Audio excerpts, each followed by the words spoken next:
좋은 아침입니다. 오늘은 6월 17일 수요일입니다. 즐겁고 감사한 하루 되시기 바랍니다. 고린도의 어떤 교인들은 그 23절에 나오는 것처럼 모든 것이 다 허용된다 라는 말을 표처럼 쓰고 있었다고 합니다. 그들은 그리스도인의 자유를 강조했죠. 바울 역시 그리스도인의 자유롭다는 사실은 인정을 했습니다. 하지만 그 원칙들을 고린도 교회 내에 두 가지 특수한 상황에다가 적용시키면서 그리스도인들이 이 자유를 적절하게 사용하기 위해서 몇 가지 원칙들을 바울은 가르치고 있습니다. 우리 함께 이 원칙들을 좀 살펴보겠습니다. 고린도전서 10장 23절입니다. 모든 것이 다 허용된다라고 말하는 사람들은 말하지만 모든 것이 다 유익한 것은 아닙니다. 모든 것이 다 허용된다고 사람들은 말하지만 모든 것이 다 덕을 세우는 것은 아닙니다. 누구든지 자기의 유익을 구하지 말고 남의 유익을 구하십시오. 시장에서 파는 것은 무엇이든지 양심을 생각하여 묻지 말고 먹어도 됩니다. 땅과 거기에 가득 찬 것들이 다 주의 것이기 때문입니다.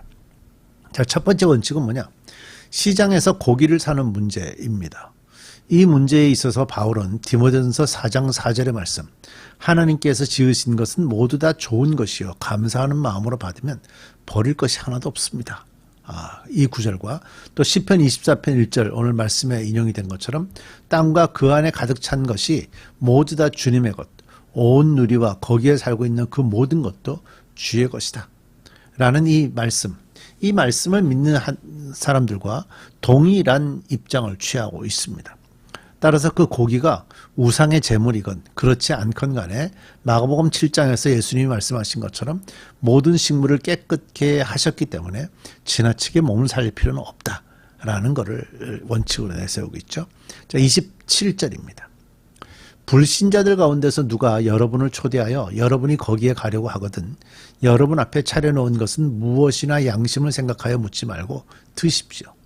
그러나 어떤 사람이 여러분에게 이것은 제사에 올린 음식입니다 하고 말하거든 그렇게 알려준 사람과 그 양심을 생각해서 드시지 마십시오. 내가 여기에서 양심이라고 말하는 것은 내 양심이 아니라 다른 사람의 양심입니다. 어찌하여 내 자유가 남의 양심으로 판단을 받습니까? 내가 감사하는 마음으로 참여하면 내가 감사하는 그 음식 때문에 비난을 받을 까닭이 어디에 있습니까? 자, 두 번째 원칙은 뭐냐면요. 불신자들과 함께 식사하는 문제입니다. 여기서 다시 바울은 그리스도인들이 불신자들과 교제할 기회가 주어지면 그 기회를 기꺼이 누리는 것이 마땅하다라고 분명하게 말하고 있죠. 그들과 식사할 때 식탁 위에 놓인 고기의 출처에 관해서는 물을 필요가 없습니다. 그러나 만일 누군가 이것이 제물이라고 말하는 사람이 있다면 그 말을 한 사람의 양심을 위해서 그 고기를 먹어서는 안 된다고 가르치고 있습니다. 이것이 제물이라고 말하는 사람이 이방이건 유대인이건 관계없이 말입니다. 자, 31절입니다. 그러므로 여러분은 먹든지 마시든지 무슨 일을 하든지 모든 것을 하나님의 영광을 위하여 하십시오. 여러분은 유대 사람에게도 그리스 사람에게도 하나님의 교회에도 걸림돌이 되지 마십시오. 나도 모든 일을 모든 사람의 마음에 들게 하려고 했습니다. 그것은 나 스스로의 이로움을 구하지 않고 많은 사람들의 이로움을 구하여 그들이 구원을 받게 하려는 것입니다.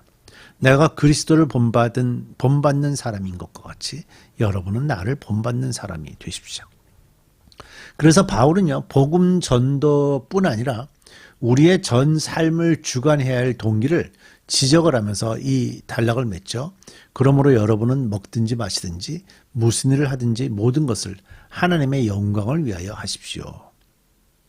그리고 또 먹든지 먹지 않든지 무슨 일을 하든지 하나님의 영광을 위해서 살아야 되기 때문에 살아야 되는 과정에 이런 일들 때문에 이방인에게나 유대인에게나 걸림돌이 되지 말아야 한다고 가르칩니다. 사실 우리가 그리스도인으로 산다는 것이 삶의 원칙이 좀 다르다 보니까 그리스도인이 아닌 사람들과의 관계 속에서 종종 어려움을 겪게 됩니다.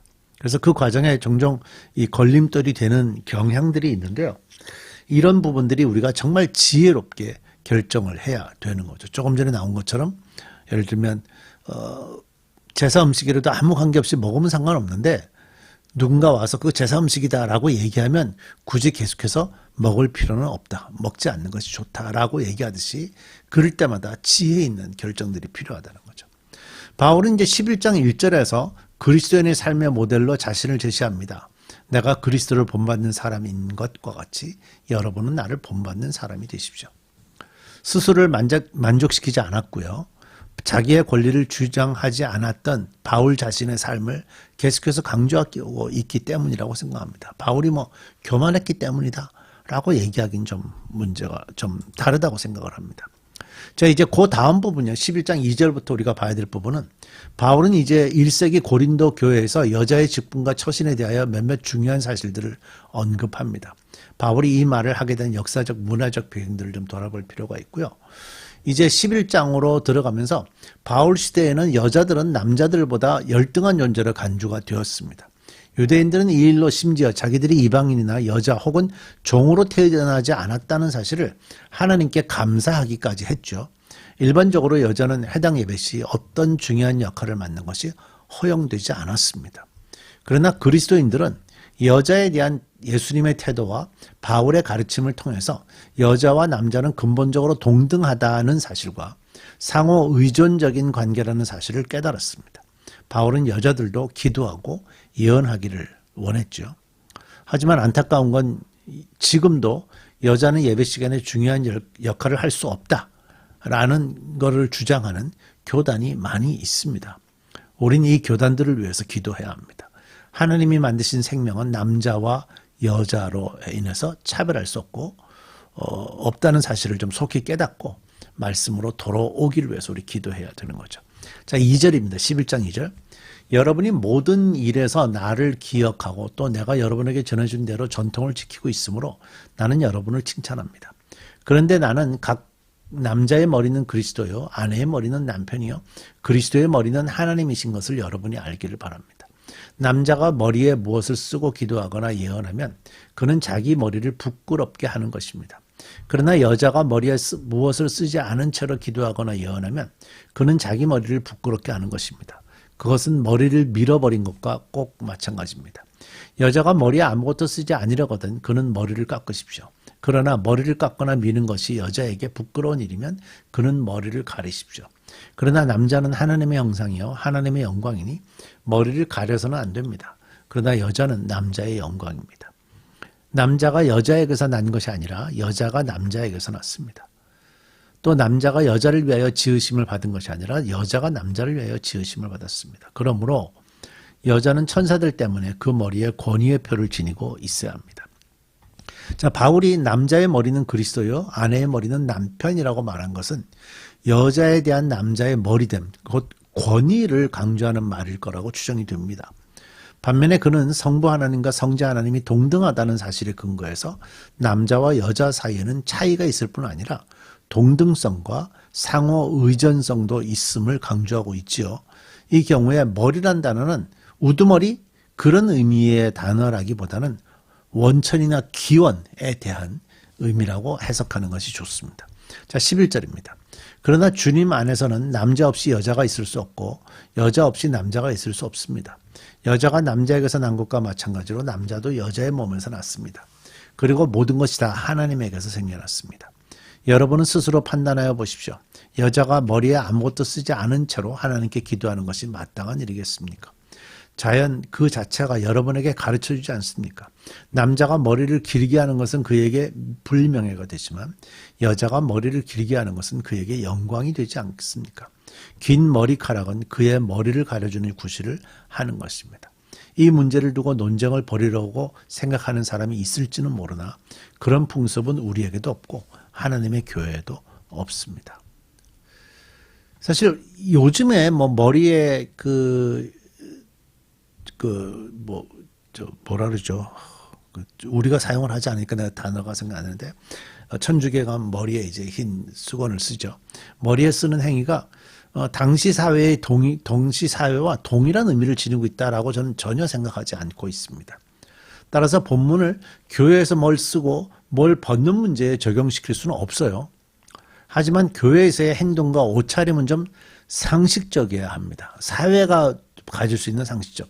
내가 요구하지만 이 사회가 요구하는 것들 안에서 교회의 행동들은 결정이 되어야 되고요. 눈에 거슬리지 않아야 한다는 점. 또 여자 그리스도인들의 그리스도 안에서의 자유가 그걸 너무 강하게 주장을 하면서 부당한 태도나 행동으로 오용되어서는 안 된다는 점은 여전히 중요합니다. 그래서 이런 부분에 문화와 관계되는 부분은 문화의 속도와 교회에서의 남녀 간의 어떤 그 모습을 표현할 때마다 좀 더 지혜롭고 누구나 수용할 만한 그런 태도들이 필요하다는 것이죠. 우리 기도하겠습니다. 세상의 문화와 하느님의 말씀을 가지고 살아가는 문화 속에서 하느님의 말씀을 가지고 살아가는 그리스도인들이 어떻게 결정하고 어떤 모습을 보여야 되는지는 항상 중요합니다. 2000년 전에도 중요했고 지금도 중요합니다.